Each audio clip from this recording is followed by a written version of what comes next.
Assalamualaikum warahmatullahi wabarakatuh. Perkenalkan, nama saya Lian Meliani, NIM 19010056 dari Teknik Perminyakan kelas B. Pada kali ini, saya akan menjawab ujian tengah semester mengenai casing, hoisting system, dan bit. Mata kuliah Teknik Pemboran 2 dengan dosen pengampu Bapak Winarto Magister Teknik. Yang pertama, ada casing.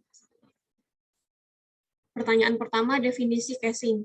Jadi casing ini merupakan rangkaian pipa selubung yang kuat untuk melindungi lubang sumur selama operasi pemboran dan produksi berlangsung. Nah, di sini terdapat formasi yang ada conductor pipe, surface casing, intermediate casing, production casing, kemudian ada linear. Kemudian yang kedua yaitu fungsi dari casing sesuai dengan klasifikasinya. Yang pertama ada conductor casing, yang kedua surface casing, yang ketiga intermediate casing, yang keempat production casing, dan yang kelima linear. Conductor casing ini merupakan rangkaian casing yang pertama dipasang. Pemasangannya ditumbuk atau hammer, dan kedalaman dari konduktor ini berkisar antara 10 sampai 300 feet dan berdiameter 16 sampai 36 inch. Fungsi dari konduktor casing ini untuk menampung mud drilling agar sirkulasi bisa berjalan, kemudian mencegah membesarnya lubang atau washout pada lapisan permukaan yang umumnya bersifat tidak kompak atau tidak solid atau unconsolidated. Kemudian yang kedua itu surface casing. Surface casing ini dipasang setelah konduktor casing. Jadi surface casing ini fungsinya untuk melindungi formasi dari lapisan air formasi atau freshwater formation, kemudian menutup formasi rapuh dan zona loss circulation. Maksud dari menutup formasi rapuh ini, misalnya di formasinya tersebut terdapat batuan yang tidak kompak atau unconsolidated. Kemudian di surface casing ini menyediakan tempat untuk pemasangan blowout preventer atau BOP atau pencegah semburan liar. Kemudian yang ketiga ini ada intermediate casing. Intermediate casing ini dipasang setelah surface casing. Jadi fungsi dari intermediate casing ini untuk menutup zona yang menimbulkan pada masalah dalam pemboran, misalnya gas dangkal, kemudian loss circulation. Kemudian yang keempat ada production casing. Production casing dipasang setelah intermediate casing. Jadi production casing ini merupakan rangkaian pipa, rangkaian casing yang terakhir dimasukkan ke dalam lubang bor. Ukuran production casing bergantung pada jumlah produksi dari sumur tersebut. Kemudian fungsi production casing yaitu menyediakan tempat berkumpulnya fluida yang akan diproduksi, kemudian memisahkan formasi produksi dengan formasi lainnya. Jadi ketika setelah pemboran selesai, kemudian tahap produksi, di well completion itu terdapat perforasi. Nah, yang diperforasi ini di production casing. Kemudian menghubungkan formasi dengan permukaan, kemudian di production casing ini menyediakan tempat untuk alat bantu produk artificial lift. Kemudian yang terakhir ini ada linear. Jadi linear ini rangkaian casing produksi yang dipasang dalam sumur tapi tidak sampai ke permukaan. Sedangkan dari mulai production casing sampai konduktor casing ini dipasang sampai permukaan. Linear ini paling hanya di atasnya production casing atau di intermediate casing. Jadi tidak sampai ke permukaan. Fungsi dari linear ini untuk mengurangi biaya casing dan untuk biaya untuk running casing.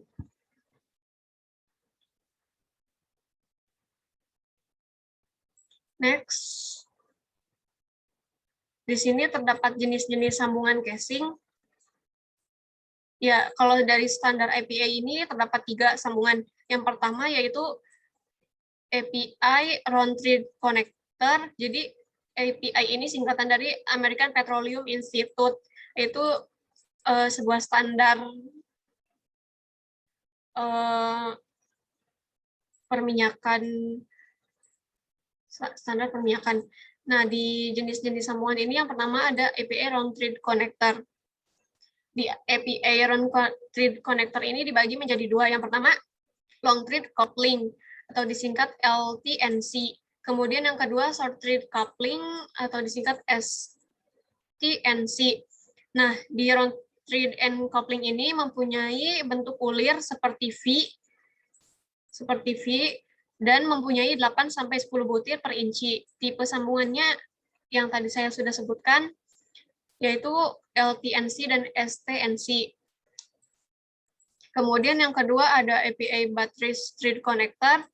Nah, ini gambar dari sambungan APA battery thread connector. Jadi sambungan ini mempunyai bentuk ulir seperti trapesium dan mempunyai 5 ulir per inci. Battery thread and coupling ini digunakan untuk tension load yang besar atau untuk rangkaian casing yang panjang. Kemudian yang ketiga ini API extreme line connector. Jadi jenis sambungan extreme line connector ini mempunyai thread yang menyatu dengan body casing. Bentuk thread atau ulirnya berbentuk trapesium atau square, kotak, mempunyai 5 ulir tiap inci. Extreme line connector ini mempunyai ketahanan yang besar terhadap kebocoran. Kemudian ada juga jenis sambungan yang non-API, yaitu seal lock atau SL, triple seal, dan complete triple seal.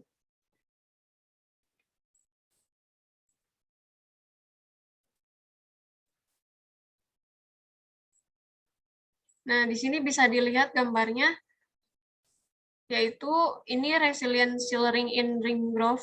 Kemudian ini metal to metal seals, jadi penyekatnya itu. Kemudian dalam pemboran data apa saja yang dibutuhkan sebagai pertimbangan dalam casing design? Yang pertama yaitu pore pressure. Kemudian yang kedua, fracture gradient. Yang ketiga, setting kedalaman. Dan yang keempat, ini beban burst. Yang kelima, beban collapse, beban tension, beban service, dan beban biaksial atau triaksial. Jadi, pore pressure ini yaitu tekanan yang berada pada fluida di dalam ruang-ruang pori yang berada pada formasi. Kemudian,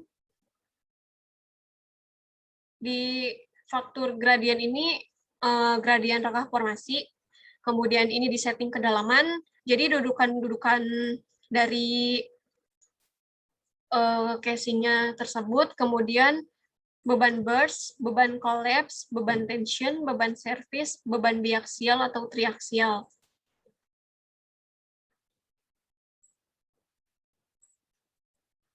Kemudian permasalahan atau kendala yang biasa terjadi di lapangan terkait dengan casing setting depth selection.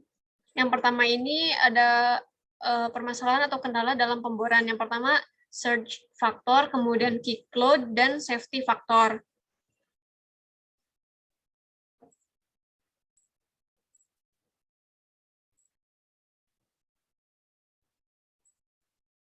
Kemudian di kendala casing setting depth selection di produksi ini sway factor. Allowable differential pressure normal atau subnormal, kemudian allowable differential pressure abnormal atau high formation pressure. Jadi sway factor ini mengeluarkan fluida, kemudian allowable differential pressure normal atau subnormal. Jadi kalau tekanan normal ini nilainya itu memiliki nilai yang sama dengan tekanan hidrostatik dari sebuah kolom fluida pada formasi. Dengan demikian, besarnya tekanan formasi pada suatu kedalaman akan memiliki tekanan formasi yang sama dengan tekanan hidrostatik. Kemudian, ini ada allowable differential pressure abnormal atau high formation pressure. Jadi perbedaan tekanan abnormal atau tekanan formasinya ini tinggi. Jadi tekanan abnormal ini merupakan tekanan yang memiliki nilai yang lebih besar daripada tekanan hidrostatik formasi. Jadi tekanan abnormal ini sering juga disebut sebagai abnormal high pore pressure atau over pressure atau juga disebut geopressure. Jadi kelebihan tekanan abnormal ini harus sangat-sangat diperhatikan dalam proses pemboran, kontrol sumur, atau disebut juga well control. Di si tekanan abnormal ini harus sangat diperhatikan. Jadi salah satu peralatan well control ini yaitu blowout preventer. Si tekanan abnormal ini dapat juga terjadi di kedalaman berapapun, dari hanya beberapa ratus feet sampai kedalaman yang sangat dalam. Jadi terdapat beberapa faktor yang menyebabkan tingginya tekanan pori ini. Salah satunya tekanan dari perubahan geologi formasi, kemudian perubahan geokimia, geotermal, dan mekanikal.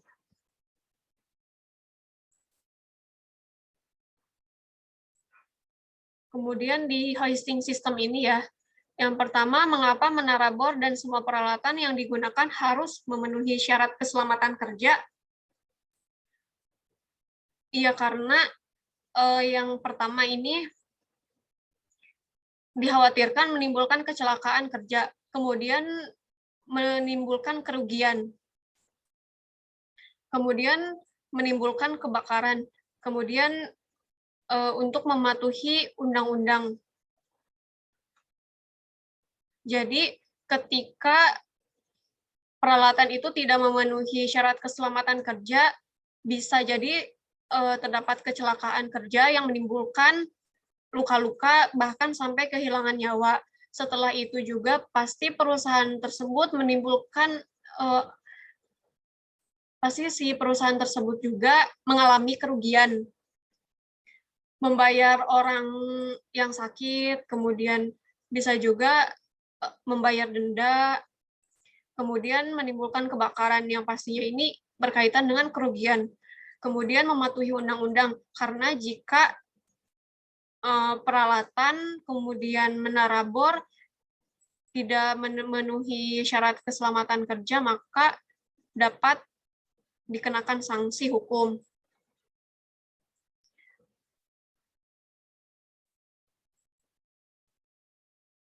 Kemudian pada waktu tertentu dilakukan penggantian rantai drawworks, dapat dilakukan dengan, jadi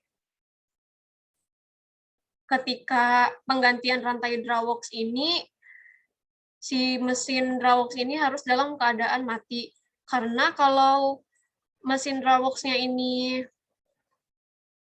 menyala, otomatis ya menimbulkan kecelakaan kerja, kemudian kurang efektif. Ya pastinya si mesin drawworks ini harus dalam keadaan mati. Kemudian, hal yang harus dilakukan sebagai tool pusher dalam melakukan pengawasan keselamatan kerja pada instalasi pemboran. Nah, tool pusher ini disebut juga sebagai manajernya rig ya.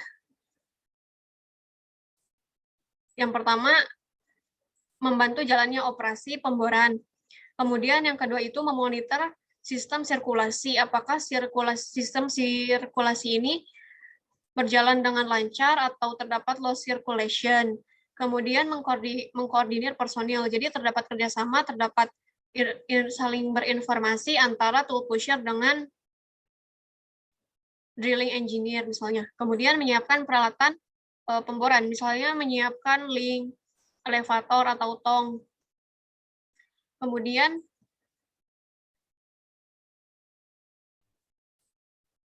tugas rotary helper atau floorman. Jadi rotary helper ini disebut juga dengan floorman. Jadi tugas yang pertama yaitu menaik turunkan drill string. Jadi menaik turunkan drill string ini bersama dengan personel yang lainnya. Misalnya dengan drilling engineer di sini. Contoh gambarnya. Kemudian yang kedua, membantu memasang casing. Di sini terdapat floorman beserta kru yang lain. Kemudian membantu derrickman mencampur lumpur bor misalnya. Ini gambarnya. Kemudian membantu merawat dan memperbaiki alat. Misalnya si alat tersebut ini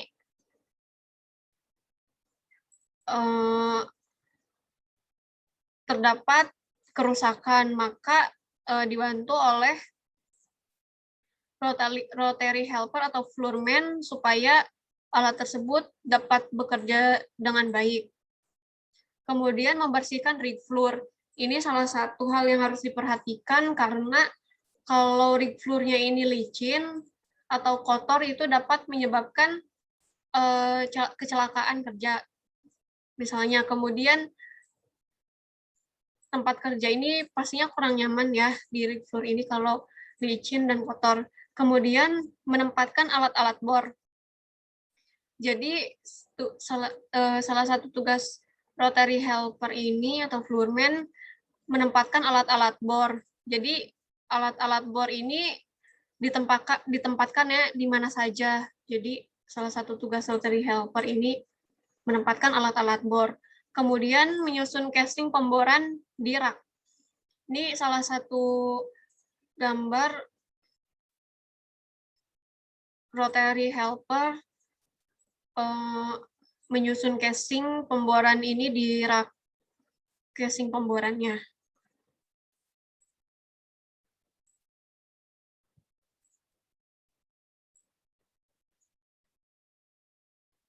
Kemudian definisi unsafe condition di lokasi pemboran. Jadi unsafe condition ini kondisi tidak aman ya. Yang pertama ini rig floor kurang bersih atau licin. Jadi yang pastinya ini kru yang bekerja kurang nyaman dan pastinya ketika lengah ini bisa menimbulkan kecelakaan kerja bahkan sampai hilang nyawanya itu hilang. Kemudian yang kedua ini alat kerjanya rusak. Jika alat kerja rusak ini disebut juga unsafe condition karena tidak aman, kondisi tidak aman. Jadi dapat menimbulkan kecelakaan sampai kerugian bahkan sampai kehilangan nyawa. Kemudian kurangnya penerangan. Jadi agar keselamatan pekerja terjamin dan tidak menimbulkan kerugian yang besar akibat berhentinya peroperasian, kemudian ya yang paling fatal ini dapat menimbulkan korban. Jadi dari kurangnya penerangan ini tempatnya misalnya gelap, jadi kurang terlihat di lokasi pemborannya tersebut. Takutnya ada alat yang masuk ke dalam formasi misalnya.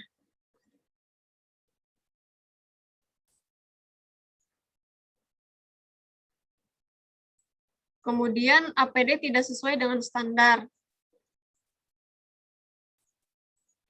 Jadi misalnya alat pelindung dirinya ini bahannya yang tidak sesuai dengan standar. Misalnya ketika helm safety-nya tersebut tidak sesuai dengan standar, maka misalnya ketika ada alat yang jatuh, akhirnya bisa si kepalanya tersebut terluka. Kemudian rig-nya itu tidak sesuai standar atau prasyarat. Jadi si rig-nya ini harus memenuhi standar atau prasyarat agar lokasi pemboran ini menjadi safe condition. Kemudian kondisi traveling block ketika dilakukan pekerjaan memberi pelumas pada crown block. Jadi kondisi crown block ini harus dalam keadaan diam. Jadi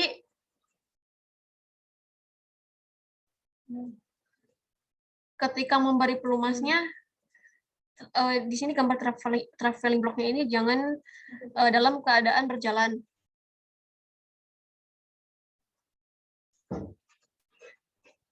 Kemudian tujuan diadakannya safety meeting periodik. Yang pertama evaluasi, yang kedua informasi, yang ketiga interaksi. Nah, di sini terdapat gambar, contoh gambar HSE dengan engineer, evaluasi, kemudian informasi dari HSE kepada engineer. Kemudian ini ada interaksi dari HSE dengan engineer.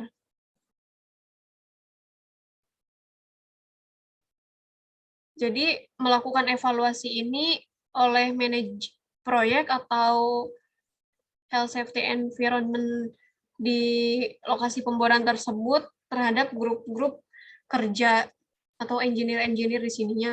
Kemudian menyampaikan informasi dari manajemen proyek atau health safety environment yang terdapat di lokasi pemboran tersebut kepada grup-grup kerja atau engineer. Nah, di sini adanya interaksi, misalnya adanya tanya jawab, adanya saling berbagi informasi. Jadi, evaluasi, informasi, dan interaksi ini saling berkaitan. Kemudian, ini ada fungsi dari komponen-komponen hoisting system. Nah, yang pertama ini ada mesh. Mesh ini disebut juga menara bor. Jadi, menara. Jadi, mesh ini menyediakan ruang untuk mengangkat atau memasukkan rangkaian pipa bor dari atau ke dalam lubang bor. Jadi, tinggi rendahnya mesh ini tergantung dari kebutuhan. Kemudian, yang kedua ini ada substruktur. Substruktur ini di bawahnya mesh atau menara.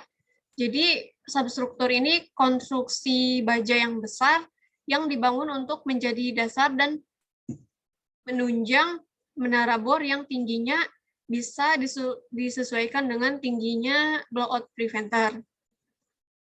Yang ketiga ini ada rig floor. Nah, ini rig floor. Fungsinya yaitu tempat untuk menampung peralatan-peralatan pemboran yang kecil-kecil, tempat berdirinya menara atau derrick, tempat dudukannya drawalk, dan tempat driller dan rotary helper atau floorman. Kemudian yang keempat ini ada drawalks. Jadi drawalks ini unit mesin penarik atau pengangkat yang kuat. Jadi drawalk ini disebut juga mesin derek yang terletak di lantai rig. Kemudian ini ada crown block. Ini gambarnya ini ada di atasnya, di atas ya, di menara ini, di atas. Jadi crown block ini roda-roda atau puli-puli shift yang terletak di puncak menara pemboran atau puncak derrick. Kemudian yang keenam ini traveling block.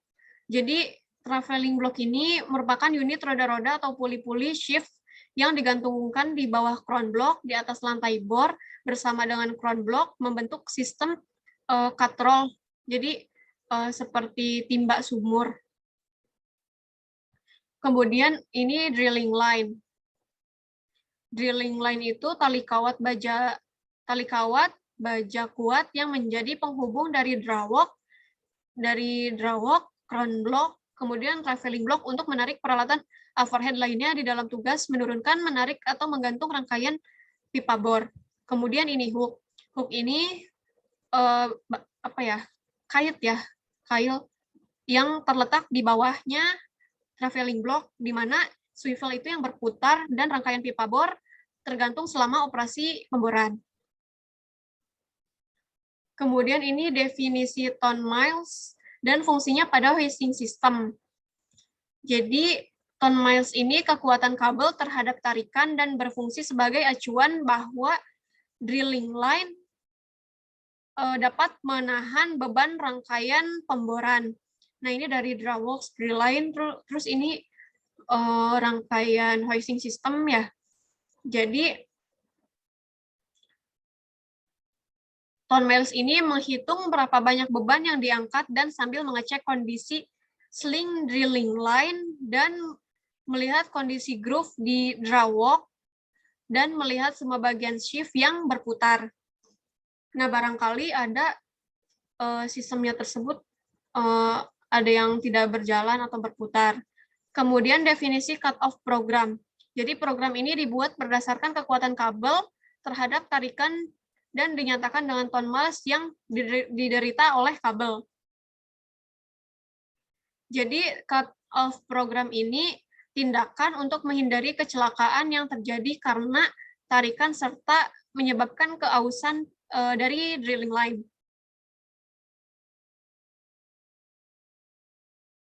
Nah, hal yang harus dilakukan saat pengecekan rutin pada hoisting system.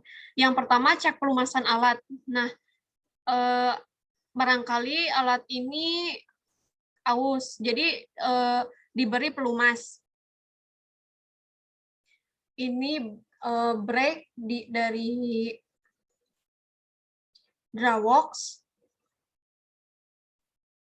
Kemudian ini hook. Kemudian traveling block, kemudian elevator. Jadi yang harus dicek kondisi hoisting sling yang di drawwalk, main drum, dan semua kondisi shift crown block. Begitu juga peralatan yang tersambung ke substruktur atau rig floor. Hal ini bisa dilakukan dengan pengecekan oleh personel driller dan mekanik. Nah, kalau aus ini bisa ditambahkan grease di brake, hook, traveling block, dan elevator. Kemudian yang harus dicek itu kerusakan alat. Barangkali ada alatnya yang kurang baik untuk dipakai, maka diperbaiki ketika pengecekan rutin di hoisting system. Kemudian ya yang tadi saya sebutkan ini yang cek drilling line, barangkali di brake ini ada keausan, maka diberilah pelumas. Biasanya itu grease, pelumas atau grease. Nah, kemudian di drilling line ini kan drilling line-nya tersebut di traveling block di sini terdapat tempat untuk drilling line. Di situ juga supaya rangkaiannya tersebut bisa berjalan, jangan sampai aus. Kemudian cek anchor.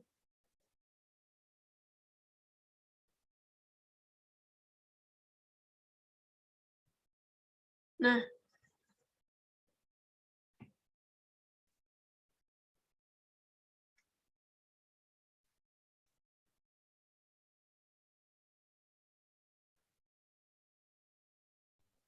peralatan utama yang ada di rig floor.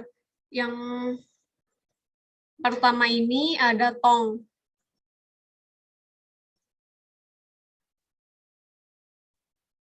Jadi peralatan utama yang ada di rig floor ini yang pertama ada tong, kemudian yang kedua ada elevator, yang ketiga link.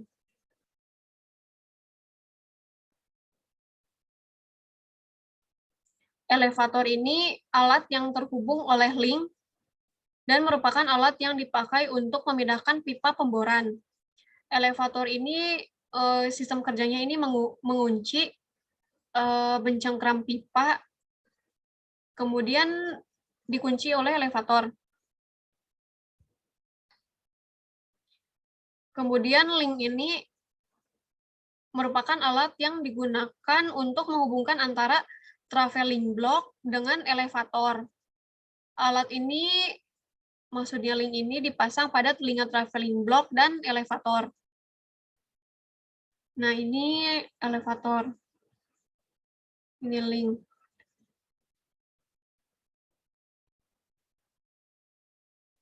Kemudian ini ada gambar hoisting system ya. Yang kuning ini drawalk. Ini drilling line atau phase line. Ini deadline.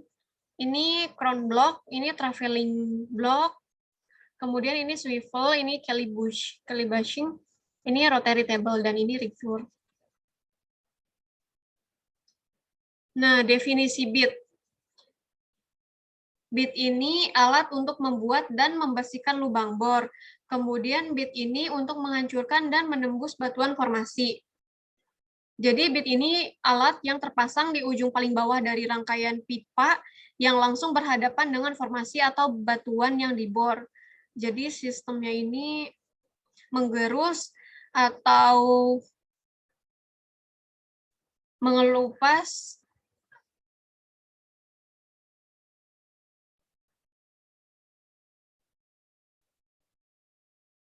Nah, ini ada sistem kerja bit. Yang pertama ada drag bit, kemudian roller cone bit ini dibagi menjadi dua, mill tooth bit atau steel tooth bit, dan tungsten carbide insert bit. Kemudian yang ketiga ini fixed cutter bit dibagi menjadi dua, polycrystalline diamond, compact atau PDC, dan diamond bit. Jadi drag bit ini digunakan untuk formasi yang lunak dan plastik atau lengket. Kemudian ini roller cone bit dibagi menjadi dua, mill tooth bit dan steel tooth bit. Nah, untuk mill tooth bit ini banyak digunakan untuk formasi lunak.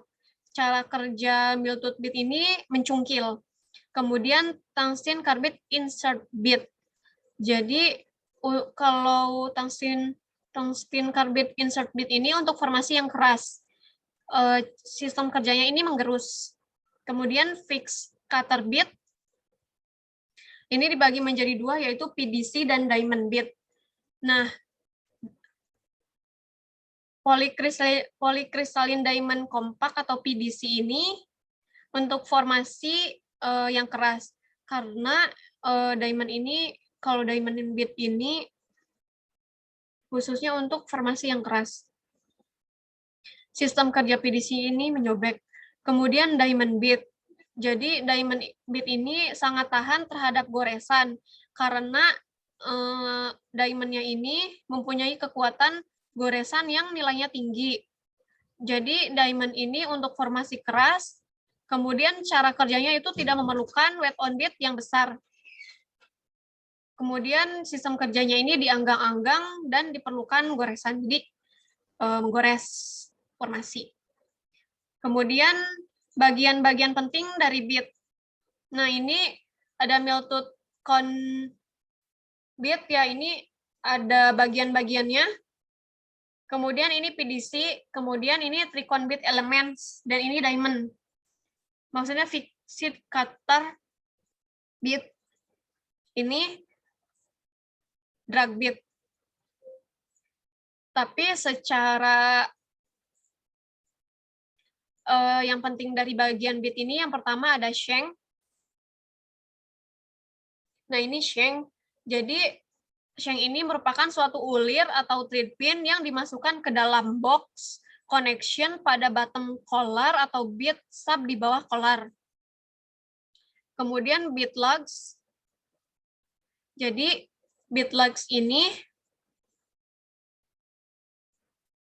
merupakan peralatan yang berfungsi untuk mendudukan poros dan kon. Kemudian cons.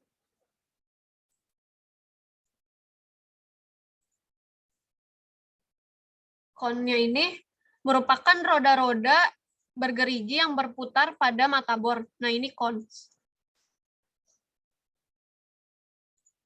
Kemudian fluid passage way. Jadi merupakan nozzle. Nih, nozzle ini lubang-lubang pada bottom bit yang fungsinya ini untuk menyemprotkan lumpur pemboran dari surface ke formasi langsung ya, dari surface dari tangki lumpur ini, kemudian keluar melalui nozzle. Kemudian ada perbedaan bit.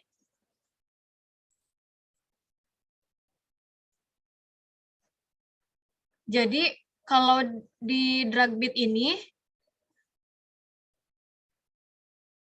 dipakai untuk formasi yang lunak dan sangat lunak lah. Cara penggarusan batuannya dengan pengerukan weight on bit rendah, RPM-nya tinggi, dan dikombinasikan sirkulasi media ini tinggi. Kemudian mill tooth bit terdiri dari kon dan gigi-giginya, terbuat dari baja tempa yang berkualitas tinggi dan diperkeras permukaannya dengan carburize serta dilapisi serbuk tungsten carbide. Jadi mill tooth kon ini sangat cocok untuk formasi yang lunak, kemudian semi keras. Kemudian insert bit. Insert bit ini yang tadi saya telah sebutkan, yaitu untuk formasi yang keras. Cara kerjanya itu menggerus. Jadi insert bit ini menghasilkan gigi pemecah batuan yang tahan terhadap abrasif dan terhadap beban yang tinggi. Cocok memakai insert bit. Kemudian diamond bit. Ini diamond bit ini bit yang terdiri dari natural diamond. Kemudian ketahanannya ini merata sehingga mampu menembus batuan yang keras hingga sangat keras. Jadi untuk formasi yang keras ini memakai diamond bit. Kemudian di fixed cutter bit ini ada juga PDC polycrystalline diamond compact. Jadi PDC ini bit terdiri dari diamond yang cocok digunakan untuk formasi yang sangat keras. Cara penembusan formasinya yaitu dengan menyobek batuan formasi yang ditembusnya. Kemudian ini ada macam-macam bit size. Untuk diamond bit ini ada 57/8 inch, kemudian 6 inch, 6/1/8 inch, 6/1/4 inch, 6,5 inch, 6/5/8 inch, 7,5 inch, 7/5/8 inch, 7/7/8 inch, kemudian 8/3/8 inch, 8,5 inch, 8/3/4 inch, kemudian 9,5 inch, kemudian 9/5/8 inch, 9/7/8 inch, 10,5 inch, 10/5/8 inch, 11 inch, 11/5/8 inch, 12 inch, dan 12/4 inch untuk diamond bit. Sedangkan mill tooth bit ini 5/7/8 inch, 6 inch, 6/1/8 inch, 6/4 inch, 6,5 inch, 7,5 inch, 7/7/8 inch, 8,5 inch, 8/3/4 inch, 9 inch, 9,5 inch, 9/5/8 inch, 9/7/8 inch, 9/5/8 inch, kemudian 10,5 inch, 10/5/8 inch, 11 inch, 11/5/8 inch, 12 inch, dan 12/4 inch. Nah, ini yang terakhir yaitu perhitungan hoisting system dan bit. Nah, ini ada studi kasus sistem angkat atau hoisting system ya. Nah, ini data-datanya yang diubah yaitu dari kedalaman 3.000 sampai 3.600 ditambah NIM 2 digit dari belakang. Kemudian ini di intermediate juga ditambah. Nah, buatlah gambar penampang sumurnya sesuai dengan data tabel di atas. Kemudian berapa hook load pon pada saat menggantung drill string, menggantung casing. Kemudian dari jawaban A dan B, kondisi mana yang digunakan sebagai dasar dalam menentukan total beban pada menara. Kemudian berapa total beban horizontal, kemudian berapa tegangan kabel pada kondisi statis atau pon, kemudian berapa total beban pada menara dalam satuannya pon. Kemudian berapa horsepower pada drawalk dan prime mover. Nah, ini penampang sumur. Dari data tersebut, kemudian ini jawabannya. Nah, panjang drill collar tertera di sini, kemudian berat total di udara ini weight drill pipe ditambah weight drill collar. Nah, ini weight drill pipe-nya ini 5.578,8 pound ditambah 28.125 pound. Hasilnya 83.203,8 pound.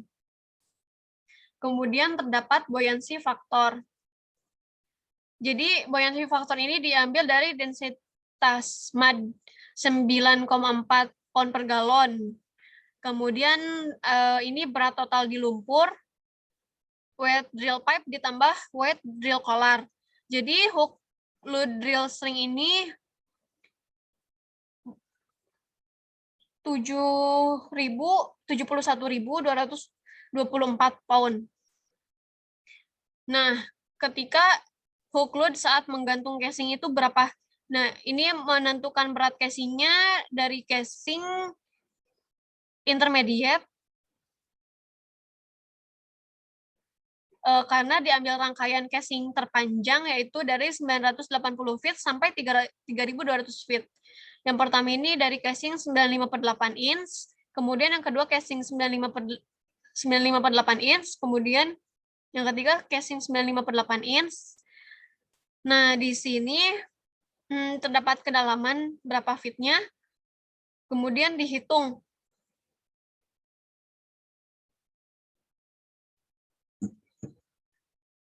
Jadi berat total atau hook load casing di lumpurnya ini 127.526 pound.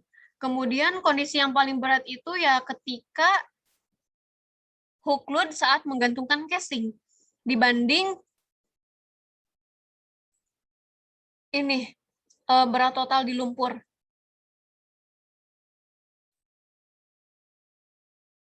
Jadi kondisi yang paling berat ini berat casing di lumpur seberat 127.526 pound. Kemudian total berat horizontal dalam satuannya pound.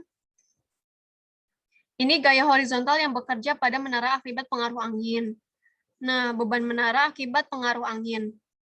Karena mengapa ada total berat horizontal? Karena kan di sini di sini menara atau mes. Kemudian terdapat tekanan dari angin sehingga terdapat gaya horizontal yang terkena kepada menara, akhirnya menimbulkan beban menara karena akibat pengaruh tekanan angin. Kemudian yang kedua ini beban menara akibat pengaruh angin, yang ketiga beban horizontal pipa yang bersandar pada menara. Nah, kemudian total beban horizontalnya totalnya itu 2.716,2 pound. Nah, ini tegangan kabel pada bor pada kondisi statis. Nah, di sini terdapat rumus BT sama dengan Q plus TF plus TP plus BB. Nah, di mana BT ini total beban pada menara, satuannya pound, kemudian Q total beban rangkaian pipa, satuannya pound, kemudian TF ini tegangan kabel pada phase line. Jadi ketika bergerak, satuannya pound, kemudian kemudian TD ini tegangan kabel pada keadaan statis, satuannya pound, kemudian BB ini kapasitas traveling block, satuannya pound. Jadi ini hasil BT-nya itu 278.742 pound. Safety faktornya 1,25. Maka BT dihasilkan dari safety faktor dikali hasil total beban pada menara. Hasilnya 348.427, hasilnya 300, hasilnya 3.400, 3.000,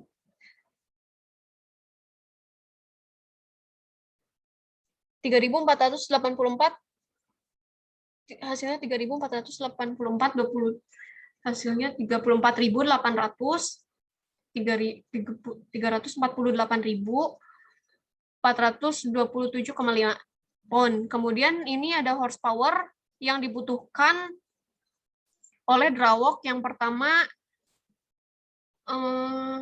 ada horsepower-nya, di mana HP ini kemampuan drawalk, kemudian W-nya ini berat total rangkaian pipa, satuannya pound. Kemudian efisiensi drawalk, kecepatan pengangkatan pisling. Nah, ini hasil dari drawalk-nya ini, horsepower yang dibutuhkannya ini, hasil yang dibutuhkannya ini 273 horsepower. Safety faktornya 1,25, maka besar horsepower drawalk-nya itu 341 horsepower. Kemudian dijadikan satuan watt, jadi 1 horsepower ini setara 745,7 watt. Jadi 341 horsepower ini dikali 745,7 watt, hasilnya 25.428,4 watt.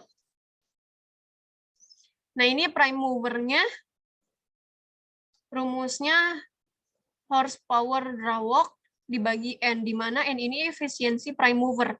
Nah, ini horsepower-nya yang tadi ini kan 273 horsepower, dibagi 0,85, hasilnya 321 horsepower. Safety faktornya ini 1,25, maka besar horsepower prime mover-nya 321 horsepower dikali 1,25, jadi hasilnya 401 horsepower. Jadi dikonversi lagi dari horsepower ini ke watt. Hasilnya 2.990.026 watt.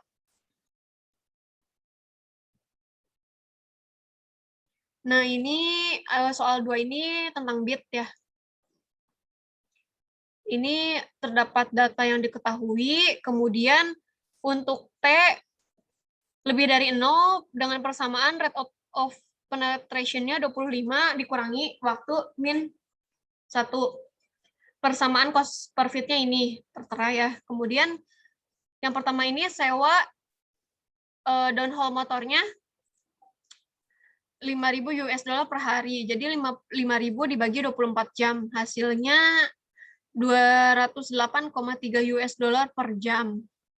Kemudian rig cost-nya ini ditambah sewa downhole motornya 556 ditambah 208,3, hasilnya 764,3 US dollar untuk rig cost-nya. Kemudian bit cost-nya ini 1.000 US dollar. Kemudian waktu round trip-nya ini 1 jam dibagi 1.056 feet dikali kedalaman. Hasilnya 9,47 jam. Nah, ini jawaban rate of penetration-nya dari mulai 2 jam, 4 jam, seperti itu. Nah, ini F sama dengan rate of penetration dikali 2 kumulatif pada jam di atasnya. Nah, ini sudah ada hasilnya. Kemudian ini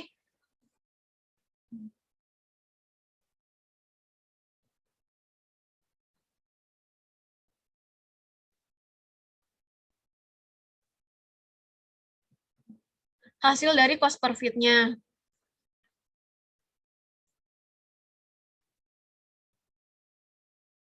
Nah, bit harus diganti pada waktu 16 jam, karena waktu 17 jam harga CVF naik diakibatkan mulai tumpulnya bit dan laju penembusan kurang. Harga cost per fit optimumnya ini 212 US dollar per fit. Kemudian total cost bit, total cost bitnya ini, cost per fitnya ini T2 jam sampai T16 jam, yaitu 998 US dollar. Terima kasih, Bapak yang saya hormati. Saya telah menyampaikan presentasi jawaban ujian tengah semester. Mohon berkenan memberi masukan untuk kelancaran presentasi berikutnya. Terima kasih. Sekian dari saya. Apabila ada kata-kata yang kurang berkenan, saya mohon maaf sebesar-besarnya. Kurang lebihnya mohon maaf. Wabillahi taufiq wal hidayah. Wassalamualaikum warahmatullahi wabarakatuh.